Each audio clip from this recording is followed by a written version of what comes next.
We've looked at a lot of official Star Wars merchandise, but let's dig into some weird, strange, unlicensed Star Wars merchandise. Welcome back to the Junk Room, everybody. It's me, the Junkman, coming back at you with another video. Today we're going to look at unlicensed Star Wars items from the US. Now, I've done some videos of bootlegs and some foreign releases, but I don't think I've really digged into unlicensed stuff in the US. Mostly stuff with the US was really monitored by Lucasfilm and 20th Century Fox, so there wasn't really that much getting out in the market, at least not for a long time. But like with anything's a hit, you're going to have bootleg and unlicensed products from it. Now, for this video, I'm going to stick with just Star Wars, the first film, aka A New Hope. But people like me that grew up with Star Wars, we just called it Star Wars. Now, we are going to look at least one item that came from Mexico, probably the craziest or maybe the coolest Star Wars costume you ever seen. Makes me wish I could go trick-or-treating in Tijuana. But we'll get to that a little later in the video. Again, we're going to stick mostly to Star Wars. One of these might not be just Star Wars related. It's more maybe the 90s or 2000s. But it was so crazy I had to bring it up. And if you like this video, maybe we'll dig into some unlicensed stuff from Empire Strikes Back and then Return of the Jedi. We can even branch off to other countries. There's some crazy stuff out there. But let's just start this video and dig into it. Now we're going to start with something probably no one really needed since 1898. A Castro Lamp. Castro. I don't know if I said that right. Sorry. Some kind of oil, you put it in this base and light it. I remember we did sell these in kindergarten, religious ones. I don't know why. We sold religious ones out of a catalog in kindergarten. I have a vague memory of that because my grandma bought one, feeling sorry for me that I probably wouldn't sell any door to door. I don't know. Crazy time growing up. They had kids, selling stuff door to door. My school didn't care about child labor laws at all. But anyway, this Castro Lamp is a boot. Look at this thing with Darth Vader on it. As you can see, it has the top part of the lamp. You put the fuel down in the bottom of it. Now this has Darth Vader on it, but you could also find one with R2-D2 and C-3PO. Hold on, C-3PO. If I don't say it like that, you guys will tell me in the comments below. I don't know who would have even bought this back in 1977. I mean, it looks like something a train conductor from the late 1800s would have when he's walking the tracks to see what the train just hit. It's just weird. And if that wasn't weird enough for you, how about a motion lamp? Now, this one I can kind of see kids buying, at least back in 1977, wanting them in their room. Check this out. Here's a motion lamp. It's got all your favorite heroes on there. But let's look a little closer at this thing. First, you have Luke Skywalker, so I'm guessing. Doesn't really look like Mark Hamill, does it? And it has Princess Leia dressed in yellow. Yeah, everybody remembers that. Princess Leia dressed in yellow. Sounds like a nursery rhyme, doesn't it? It's fun to say. Princess Leia dressed in yellow. And why is she so sad? And here's 3PO and R2. It's a weird looking 3PO for sure. And R2 looks like he has an extra pipe coming out of his leg. And then we have Darth Vader. That's right, Darth Vader. Looks like he's playing air guitar and wearing his underwear on the outside of his uniform. What gives? And you have to have a Star Wars ship. And here's a weird X-Wing. I guess it's an X-Wing. Maybe it's a lowercase X-Wing. I don't know why Lucasfilm just didn't license that. I mean, it screams the 70s. Kids would have bought this thing up in the 70s. Let's look at a Darth Vader bank. I would call it a piggy bank, but it's Darth Vader, so I guess it's a Darth Vader bank. It's plastic. You cut a little slit in it and drop your change into it. I got a little change in my Darth Vader going jingle-ling-a-ling. And I'm guessing it's Darth Vader. I mean, it looks kind of like Darth Vader. It's dressed in all black. It looks like a Sith Lord, but it does have very sharp teeth. And it looks a little racist because it has a yes-mammy mouth. You think that's weird? You ain't seen nothing yet. Do you like magic tricks? Do you like Star Wars? Well, let's combine the two. Here it is, the Nick Trost. I don't really know who Nick Trost is. I guess he's a magician. Here's unlicensed Star Wars card trick. Not really sure how it works, but it's a daring space rescue. I do know that. It's got the characters on the cards and some kind of little booklet to tell you how to do a trick with it. According to the information, it's easy to do, and it has eye-catching Star Wars character cards. Now, I don't know who this Nick guy is. Growing up when he came to magicians, if it wasn't Doug Henning, I didn't really care who you were. Let's see what else we got to look at. How about a duffel bag? It's the weekend. You want to go spend a night at Gammy's house? You got to throw your clothes into a bag. How about a Star Wars duffel bag? What? They didn't make one? Well, grab your Space Wars duffel bag and let's go. Here it is, Space War. Close enough to Star Wars, right? And you're saying, Junkman, this isn't really a rip-off of Star Wars. I mean, just because it says war? Well, let's flip that bag around. There you go. Tell me that's not a rip-off of Star Wars. Without a doubt, that's an X-Wing. The other thing, I'm not really sure.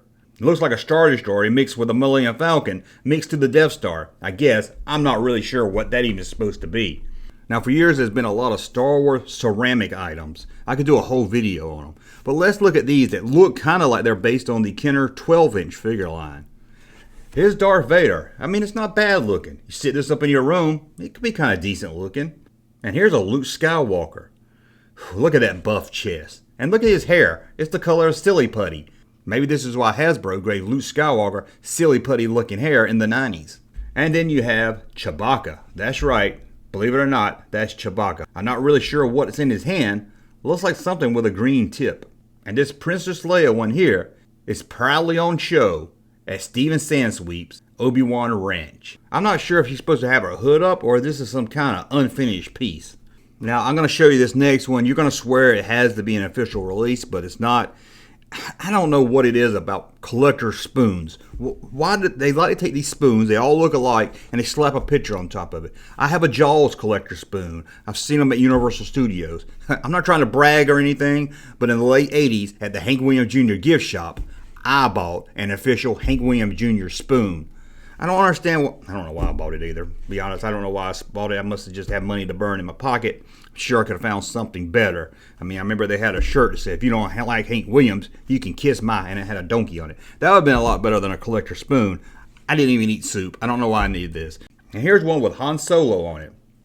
And you know as I do, that's the sticker from the Topps trading card, shrunken down. And the same thing with Darth Vader. Now, they made a couple more of these spoons of the main cast, but I'm not going to sit here and look at spoons all day. What about a puffy sticker? I don't know about you, but I love puffy stickers growing up. I just would touch them and press them down. Loved a good puffy sticker. Check this one out. Here's a Gay Pride X-Wing puffy sticker. Released sometime around 1979. I actually like this one. The color kind of has that animated Boba Fett look to it. Are you ready for weird? This one's from 2010, so it's not as old as the other ones we looked at, and it's not just one movie, it's all the movies related to one piece. Well, when I saw it, I've got to put this in the video. I've got to. Now, we've all seen those magnet sets where you take the magnet and you put it on the figure to, change the clothes in the figure. It has the magnet of a character, and it has some clothes that was magnets, and you put it on the figure. We've all seen those, right?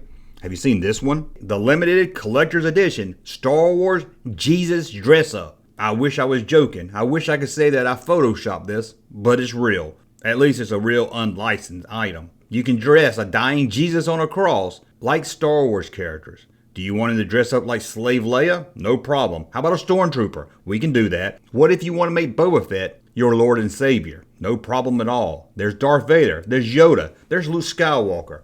I see everything but Han Solo, and you can even stick a little salacious crumb on the cross. I'm going to hell just talking about that one. I'm going to be honest, it looks kind of fun. Let's check out this lamp from 1977. Here's a Darth Vader lamp. You just plug it in. Oh my God. It looks like he's holding a transparent dick. Is it just me? I can't even look at this thing anymore. I don't want to see Darth Vader with a light up dick. Maybe it's supposed to be a lightsaber, but that's a very small, but thick, and impressive lightsaber if it is. Now in the 70s, there was one thing you needed in your house, a velvet picture of Elvis. But if there were two things you needed in your house, the other velvet picture would be Star Wars. And here it is, believe it or not, a velvet picture of Star Wars. I'm not going to lie to you. This is probably the greatest thing I've ever seen. I need this. I need this on the Junkman wall right now. I've got to have this. Where can I get it? Someone let me know. I will pay anything for it. You want me to write a check today for $75? I will do it. I promise. This thing is awesome. Now that's a look at unlicensed Star Wars items in the U.S. But let's head down south to Mexico. We're going to look at a Star Wars kid costume that was just too awesome not to talk about. This was released in 1995, giving kids a chance to dress up like Darth Vader, or something close to Darth Vader. As you can see, it's just a black robe with a Darth Vader mask that looks more blue than black. I guess the blue was needed to give it character. And you're saying, Junkman, what's so special about this? It looks like something my aunt would have made me back in 1983. Well, that's because I hadn't showed you the back of it yet. Booyah! Look at this. That's right. Isn't that awesome? Let's get a little closer. Yes, I know, that's from the Empire Marvel comic book. But can you imagine being a kid, walking down the street, going trick-or-treating with this, with a goat by your side? First, you would look like this, and they would see you coming dressed like Darth Vader. And people would be like, man, that's one cheesy outfit. But then, when you turn to leave the trick-or-treater's house, boom! There you go again. Star Wars cape. That is what I call freaking awesome. Fucking love that thing. Fucking love it. I love it. Love it just because it's so stupid and ridiculous. Whew. If I saw a kid walking down the street wearing that, charge me with kidnapping. I went too far. I'm sorry. I apologize. Well, that's a look at some unlicensed Star Wars stuff in the U.S. I hope you enjoyed this video. Let me know in the comments below what you thought some of this stuff. Maybe you actually had some of this stuff, did you? Did your parents buy you unlicensed Star Wars items? Let me know all that and more in the comments below. And as always, thumb up my video so I know you like my content. Subscribe to the channel. And we'll talk again soon. Junkman. Thank you, sir, for that unsolicited testimony.